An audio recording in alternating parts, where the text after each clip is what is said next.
Candid New Treasure Chest for grade 1 to 8. Pygmalion. George Bernard Shaw, 1856 to 1950, one of the greatest playwrights in the English language, was born in Dublin, Ireland. Shaw was deeply interested in the sound of words as well as in their sense and meaning. Pygmalion, one of his most popular plays, has a lot to do with the subject of correct pronunciation and good speech.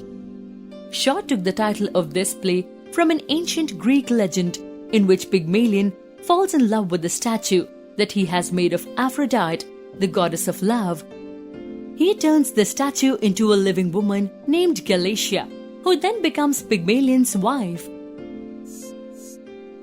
In Shaw's play, Henry Higgins, a professor of phonetics, stands for Pygmalion, and Eliza Doolittle, an uneducated girl who sells flowers in a London street, is Galatea. Higgins accepts the challenge of training her to speak as educated people do. In a few months, he makes it possible for the poor, ignorant flower girl to be in the company of cultured and aristocratic people without anyone suspecting that she was born into a different social class.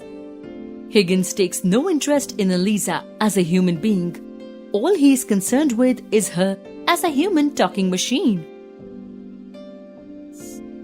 Act 1 of the play tells us about the first meeting between Professor Higgins and Eliza Doolittle, and is indeed an accident of accents. The play, which has been made into a very successful Hollywood musical called My Fair Lady, excites audiences both young and old, and is very relevant in an age where good communication skills are so important. While reading this extract from the play, pay attention to how each character is speaking, the words they use, the mistakes they make, and how different they sound. Act 1. London at 11:15 p.m. Torrents of heavy summer rain. Cab whistles blowing frantically in all directions. Pedestrians running for shelter into the portico of St. Paul's Church. Among them, a lady and her daughter in evening dress.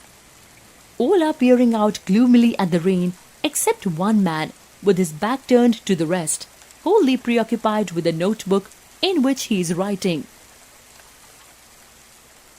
I'm getting chilled to the bone. What can Freddy be doing all this time? He's been gone 20 minutes. Not so long, but he ought to have got us a cab by now. He won't get no cab. Not until 11:30, missus. When they come back after dropping people coming home from the theatre. But we must have a cab. We can't stand here until 11:30. It's too bad. Well, it ain't my fault, missus. If Freddy had a bit of common sense, he would have gone one at the theatre door. What could he have done, poor boy?